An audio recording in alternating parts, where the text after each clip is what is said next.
Hello everyone, আমার চ্যানেলে সবাইকে স্বাগত জানিয়ে আজ রেসিপিটি শুরু করছি। আজ একটা দুর্দান্ত ফাটাফাটি চিকেন রেসিপি আপনাদের সাথে শেয়ার করব। দেখুন দেখতে কত সুন্দর হয়েছে, আর খেতেও আশা করছি ভীষণই ভালো হবে, আর দেখতে তো ভীষণ লোভনীয় লাগছে।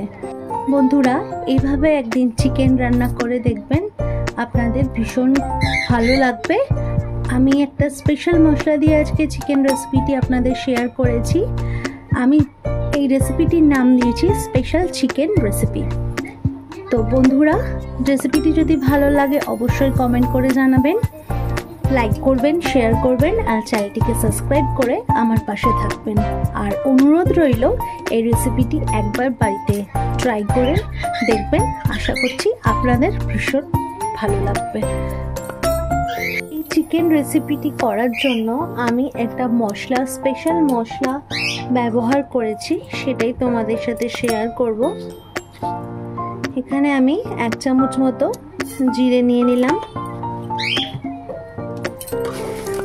1 চামচ মতো ধনে নিয়ে নিলাম,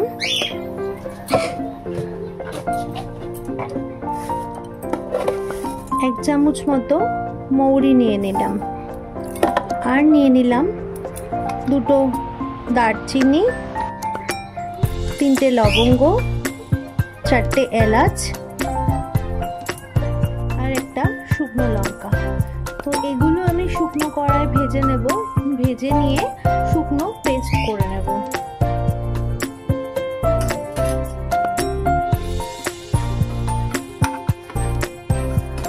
যখনই ভাজা থেকে সুন্দর গন্ধ চলে আসবে তখনই এটা নামিয়ে নেব।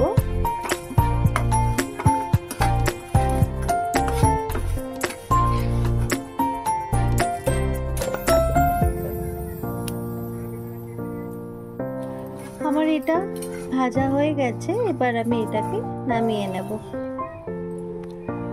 আচ্ছা, এই রেসিপিটি করার জন্য আমি এখানে এরকম করে আলু কেটে নিয়েছি, টমেটো কেটে নিয়েছি, ক্যাপসিকাম কেটে নিয়েছি, আর এখানে 4টে কাঁচা লঙ্কা চিড়ে নিয়েছি, আর এখানে আমি কিছুটা পেঁয়াজ কুচি করে নিয়েছি, আর এখানে আদা আর রসুন নিয়ে নিয়েছি।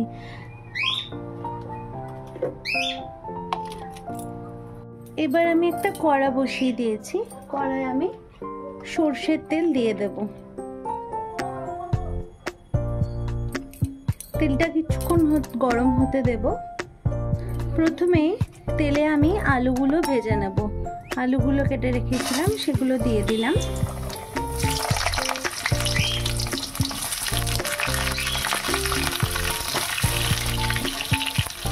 সামান্য পরিমাণ নুন দিয়ে দেবো, আলুগুলো যেন তাড়াতাড়ি নরম হয়ে যায়, ভাজা হয়ে যায়।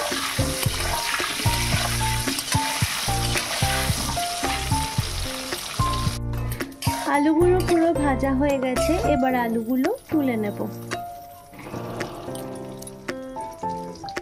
ওই তেলে এবার 2টো তেজপাতা, কিছুটা পেঁয়াজ কুচি করে নিয়েছি, আর কিছুটা পেঁয়াজ আমি পেস্ট করে নিয়েছি। পেঁয়াজ, টমেটো, ক্যাপসিকাম, কাঁচা লঙ্কা সব দিয়ে দেবো, দিয়ে এগুলো ভালো করে ভেজে নেব।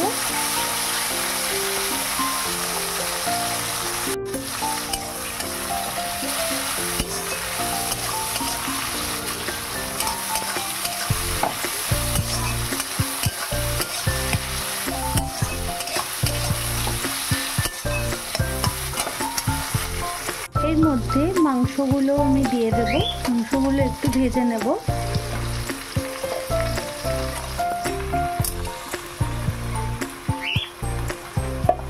দিয়ে ভালো করে নাড়াচাড়া করে নেব।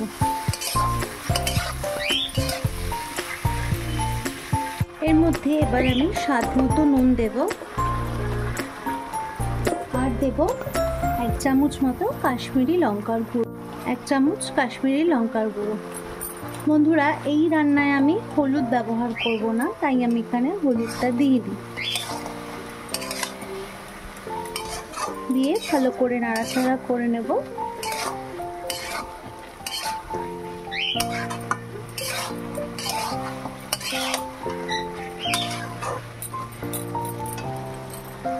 মশলাটা প্রায় কষানো হয়ে গেছে। এবার আমি 1 বাটি মতো এখানে টক দই ব্যবহার করব। টক দইটা ভালো করে ফেটিয়ে নেবেন না বন্ধুরা, না হলে টক দইটা গোটা গোটা মতো থাকবে। ভালো করে ফেটিয়ে নিতে হবে, টক দইটা দিয়ে ভালো করে নাড়াচাড়া করে নিতে হবে।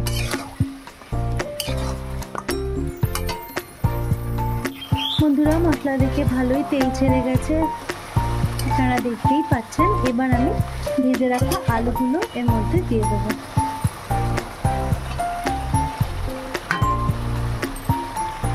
আলুগুলো দিয়ে আর একবার নাড়াচাড়া করে নেব।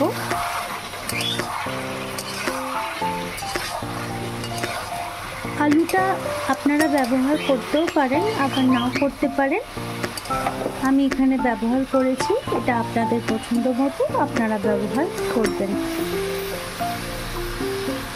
বন্ধুরা মশলাটা পুরোটাই কষানো হয়ে গেছে। এবার আমি মশলাটাকে পুরোটাই তেল ছেড়ে গেছে। এবার আমি এখানে সামান্য পরিমাণ জল ব্যবহার করেছি, আপনারা আপনাদের পছন্দ মতো জল ব্যবহার করবেন। আর এটা আমি এবার 10-15 মিনিট মাংসগুলো সিদ্ধ করার জন্য ঢেকে দেব। তরকারিটা পুরোটাই ফুটে গেছে, মাংসগুলো আর আলুগুলো ভালো সিদ্ধ হয়ে গেছে। এবার আমি যে স্পেশাল মশলাটা করে রেখেছিলাম সেটা এবার আমি দিয়ে দেবো।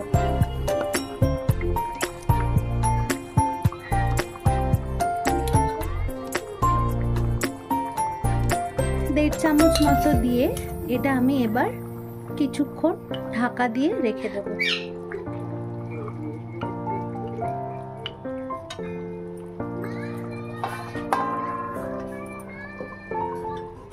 আর গ্যাসের ফ্লেমটা আমি এবার অফ করে দেব।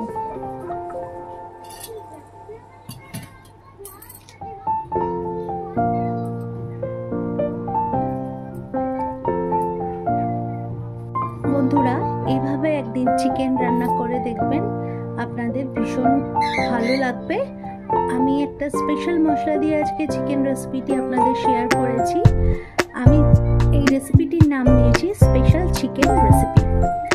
তো বন্ধুরা রেসিপিটি যদি ভালো লাগে অবশ্যই কমেন্ট করে জানাবেন, লাইক করবেন, শেয়ার করবেন আর চ্যানেলটিকে সাবস্ক্রাইব করে আমার পাশে থাকবেন। আর অনুরোধ রইল এই রেসিপিটি একবার বাড়িতে ট্রাই করে দেখবেন, আশা করছি আপনাদের ভীষণ ভালো লাগবে। আজ আসি বন্ধুরা, আবার আসবো অন্য কোনো দিন অন্য কোনো রেসিপি নিয়ে। আজকের মতো ধন্যবাদ। আপনারা ভালো রাখবেন, সুস্থ থাকবেন এবং পরিবারের সবার খেয়াল রাখবেন। ধন্যবাদ।